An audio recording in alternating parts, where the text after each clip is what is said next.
We're at the base of the change. We're not even at the acceleration of the change. And in the next 5 years, there'll be more change that's happened in the history of mankind between nanotechnology, obviously from AI, obviously from robotics, right? So many things that are coming here. A lot of jobs are going to be disrupted depending on whose studies you read, 40, 50% of the jobs. So how do I make sure my kids and grandkids can do well, or you and I can do well, no matter what happens in the world?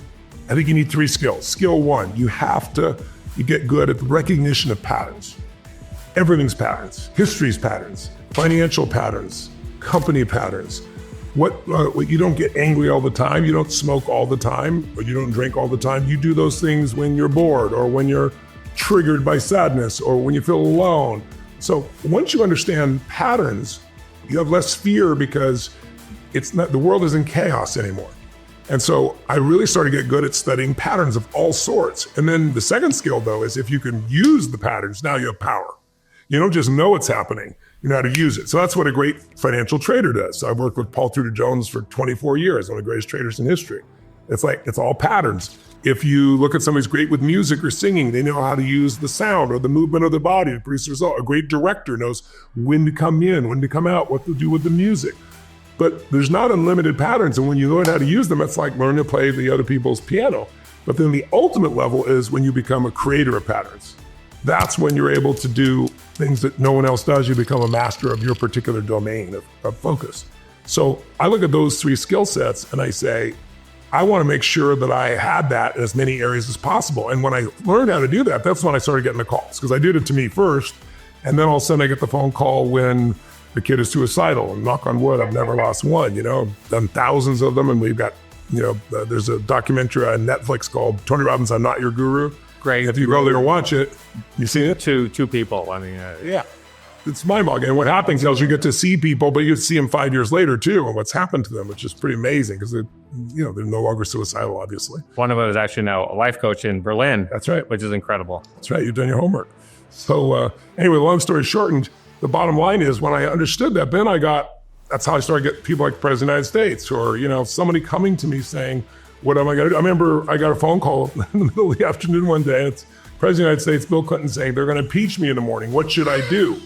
And my first response was, could you call me sooner? It's tomorrow morning. But because I had no net, and I'd go like Serena Williams, she can't get back on the court, her sister got killed, and it's US Open, and I got to deliver it now. That having no net, but also having developed enough patterns, gave me a capacity to create patterns that produce results that people had never seen before. And then I started doing it in business. So now I have 114 companies. We do $9 billion in business now, and across all these different industries. I had no traditional college education in business. It was just all modeling. Jim Rohn taught me success leaves clues. That if someone is successful, not for a day or a week or a month or a year, but a decade or more, they're not lucky. They're doing something different than you. So figure out what that is. And so most of my books are that. Like I wanted to help people financially after 2008. I was pissed off. I knew a lot in that area. But I'm like, okay, let me interview 50 of the smartest financial people in the world. And they're all different, but let's extract what do they have in common. And my billionaire clients loved it, but the average person loved it. It's a New York Times #1 bestseller and millions of copies sold because people could take it and actually change their life. Did the same thing with Life Force. Interviewed 150 of the greatest regenerative medicine doctors in the world, Nobel Prize winners. Because right now, the breakthroughs that happen today on average take 17 years from the time of the breakthrough to your clinician will start to talk to you about it. I was like, I want to blow out that 17 years. So let me write the book and empower people and show them what's happening with stem cells and exosomes and all these different technologies.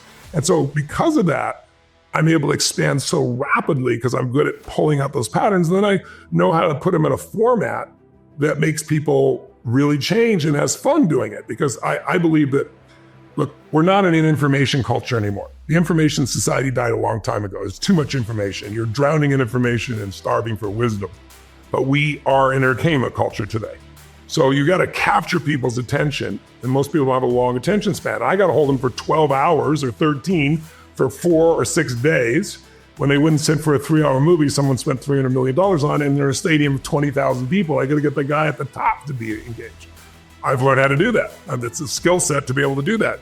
But it came from learning all these patterns. So I entertain them first, get them have the greatest experience, laughter, joy, fun, playfulness, tears sometimes. But then that gives me right for the second E and E cubed. I educate them. I give them tools that I have modeled from the very best on earth that work, they're proven, and that are cutting edge. And then they get results. And then while they're there, I empower them to practice with real human beings and see what works and doesn't. So they don't just leave there uncertain.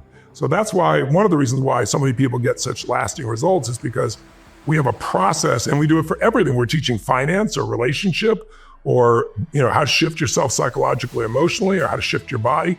We still use that kind of secret sauce to make it happen. I first heard your name from my speech therapist. I think it was 14, 15 years old, and he had done something called the Fire Walk, which was invented by a woman named Molly Turkin. She had taught you it the year before. Well, it wasn't invented by Tolly Burke. It's been around for thousands of years. But yeah. So she showed it to you, I think, and 1.5 million people have been through the Firewalk, and I thought, gosh, that's pretty cool. Yeah. And then Unlimited Power came out, and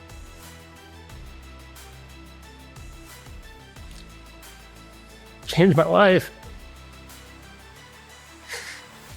I'm touched that it did. How old were you when they were reading it?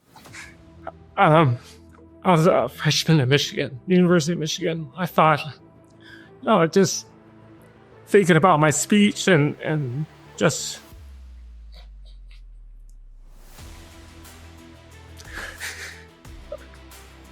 sorry. Don't be sorry. I'm really touched that it moved you so much. Oh, stop. And I find the only place that you should never have sadness or any embarrassment out of tears, because water out of the eyes is one of the few places liquids can leave your body publicly and be okay. Yeah, I mean, well, I could. And it was, I worked so hard to learn how to. The other Kleenex ram was up in the other. So I'm really touched. I'm good. I'm really touched, Andy. I'll leave these here. I'll keep down here so you don't sweat.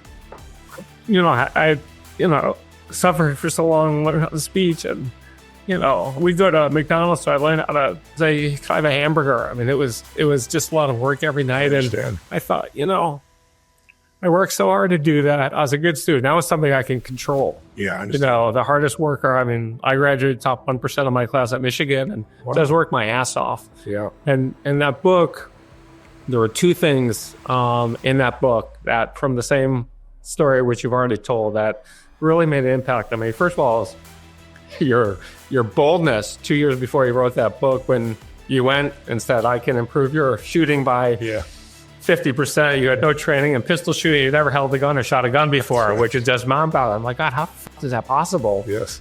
And then the fact that you did it, and it really said, it's the power of the mind. And yes, so much of my success today is really just thinking about things, I think, in a different way than most people. I mean, we'll talk about preparation in a minute here, and I think there's good preparation, there's great preparation, and then if you think of the world's tallest building with the spire, it's very thin air. It's like a pin at the top of that. Yeah. And it really, like, that pin reminds me of the focus that you talked about, and it also talked to me about how to get to that focus, and that anybody can do it. Yeah. It really changed my life. Wow, I'm really touched to hear that. That's beautiful. Well, you've had an amazing life. I'm sure you've shared on air, but I've done my homework on you too. I mean, company founded, 25% of the internet, 30% of the internet goes through it, $19 billion company, and all the other companies you built, your passion for beaches. And so I'm so touched. But you know what I really respect about you, Randy, and I find true, is some of the most successful people in the world